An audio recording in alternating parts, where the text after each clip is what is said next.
back to the Bluegrass Farmer. I'm here in the gourd hanging rack. Several years ago, I built this contraption here for long-handled dipper gourds, and I've never shown you all this, and I've been kind of waiting for them to produce before I made a video where you could see them. But here at the farm, we grow long-handled dipper gourds, and as you can see over here, we've got some of them already coming on. There's plenty more here. They're small, so the camera's not going to show those very well. But last year we planted gourds and pumpkins at the farm. We did real well with both. We did fair with the pumpkins. They did produce. We did have a decent crop of pumpkins, but last year the gourds were just prolific.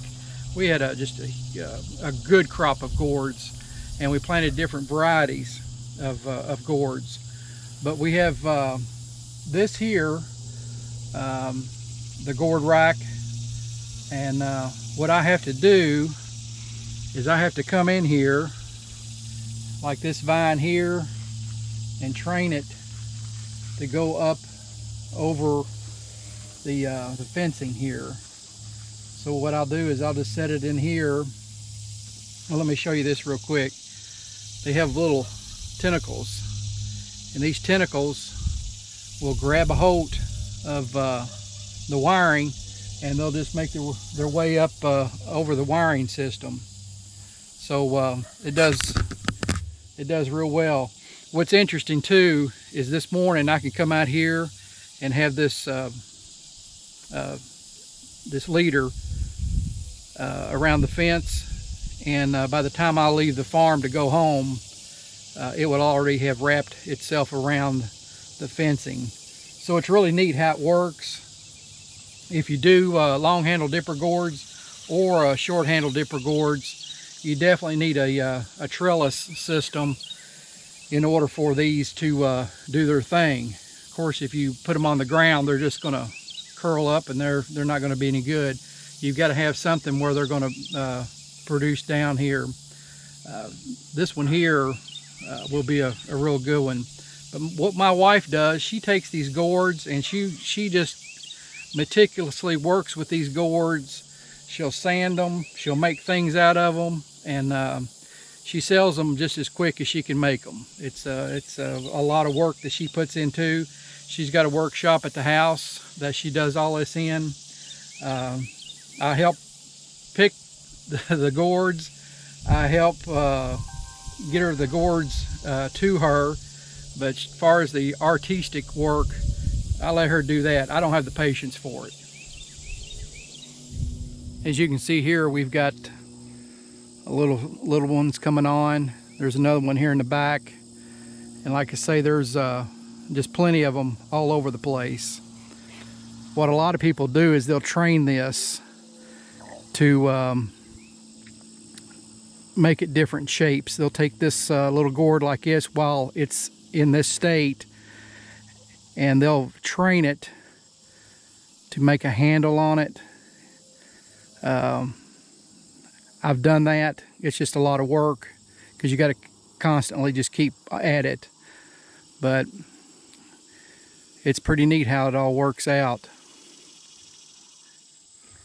Back here in the back, there's several bigger ones. I don't know if you can see that real well or not, but this one here, you have to be very careful with these when they're in this state. I'm afraid to even move it. These are so brittle that they will snap if you're not careful. So I don't want to get in here and start moving things. That one there is going to be a nice one. There's three big ones already back here in the back. But like I say, with these right here, they're just as brittle as they can be. And you want to gingerly touch them, because if you start messing with them, they'll snap off very easily.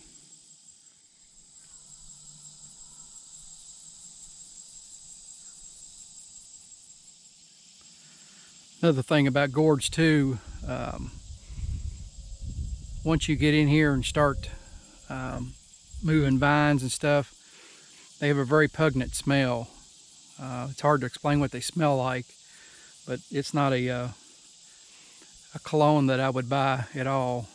It's a pretty rank smell when they're beginning to come on like this.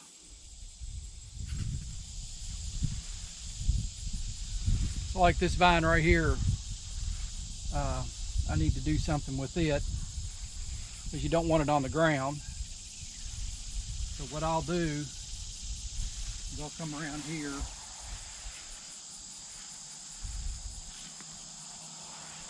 and I'll train it to go up this trellis. And again, you got to be real careful with these too.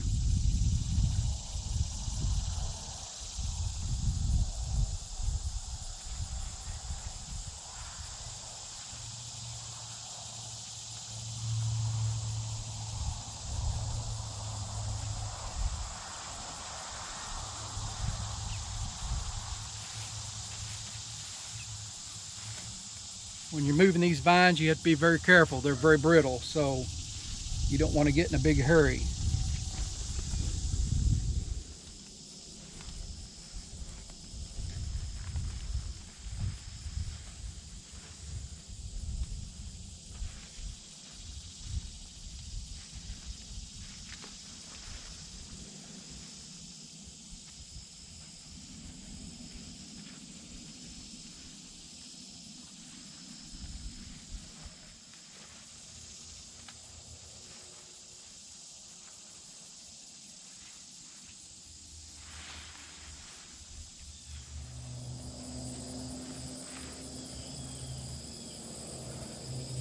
Just on this vine here, there's already 5 gourds on this one.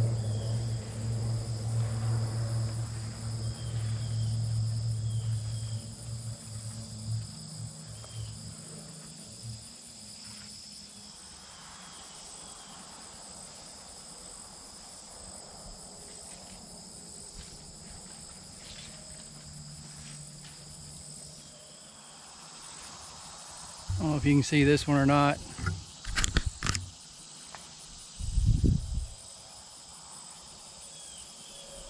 One here, got a little baby one there.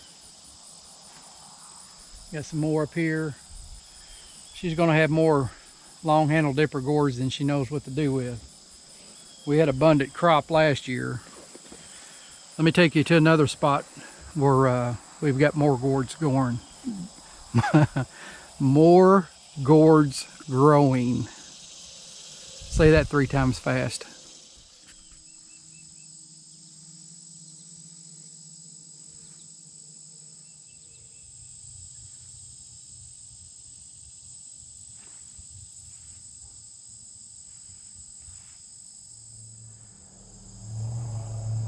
First of this year, we had a pretty substantial wind come through here at the farm, blow down several trees. And of course this one here fell victim to the windstorm. I cleaned about 85% of this up, but I left this tree the way it is because I had an idea in mind. And I thought, you know, what would be cool to have some dipper gourds, just follow that tree up. So basically that's what I did. I just kept the tree as it is. It's not in my way. I can mow around it and do whatever I want, but just the way it was laying, I thought, you know, I think I can have some fun with this. So I planted the dipper gourds here. The wife actually grew these from seed at the greenhouse at the homestead. So when they became ready for the ground, I brought them up here, planted them. These here were planted later, so they haven't produced as much as the other ones I showed you. But there's several on here, small ones. It'll do just as good, very healthy. So we're going to see what it does. We're here in the gourd drying shack. All the gourds, and I'm not going to be able to show you all the gourds. There are just way too many. But what we do is the wife and I we come out during the fall and we pick them. And we bring them in the gourd drying rack. And they'll sit here for about a year.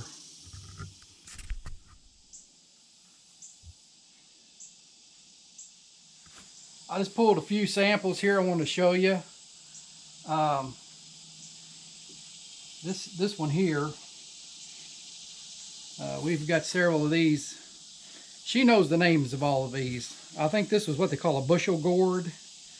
As you can tell, it's huge.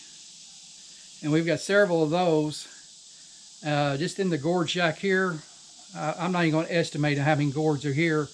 And then we've got more that's actually drying in the tobacco barn. So what happens is, I don't want to steal her thunder, but what she does, she'll come in here and this is all mold on here. They all mold when they're curing. She'll come in here and take this mold off and wash it. She'll wash these things like washing a brand new car. And once she gets it all washed up, she'll of course let them dry real good, and then she'll go in here and sand them down to where it's just it's like silk, just as smooth as a baby's butt. That's what I call it. And then she does her artistic work. And we've got several of the what they call birdhouse gourds that she fixes up real pretty. Got a bunch of those. One of my favorites, if you look at this one, it looks like a canteen. It's called a Kentucky canteen gourd. And I think these are just really neat, the way they come out. We've got several of these. Like I said, I didn't pull everything out. If I did, I'd be here all day putting it all back. But Kentucky canteen gourd. Then, of course, last but not least, we have the long handle dipper gourds. So this, it's, I don't know, every bit of 4 foot long, but she'll work these things to death. Like I say, I don't have the patience for it. So, and then there's different other styles that we have.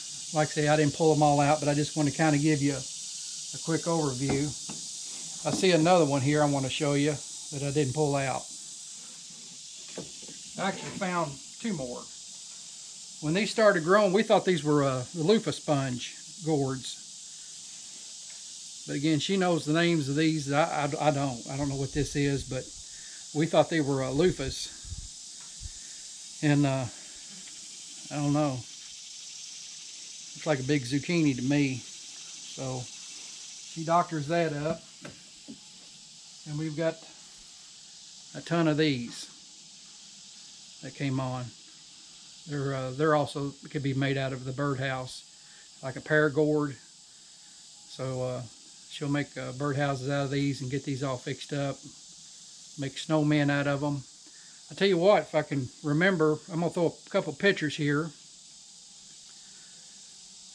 What you're seeing now is some of her work that she does, and of course, before COVID-19 hit, she was always gone to craft shows across the area, selling everything. And then, of course, with the COVID striking us, all the craft shows and everything she does as far as selling, pretty much null and void right now. So I've had about all I want of this Corona crap. Pardon the pun, but I'm just sick of it, as probably a lot of you are. But hopefully later on, this fall, when she really gets dived in to working on these things, I'm going to do a video of her, how she takes a gourd, well, you know, how she does this, how she does it from start to finish. It may be an hour-long show, but I think it'll be worth watching if you're into that kind of stuff. And then she'll give you some tips on what to do and what not to do, and then she'll show you the final results of how things turn out. So yeah, just another thing we do here at the farm. The gourds, we really enjoy it. It's a great hobby if you want to get into that.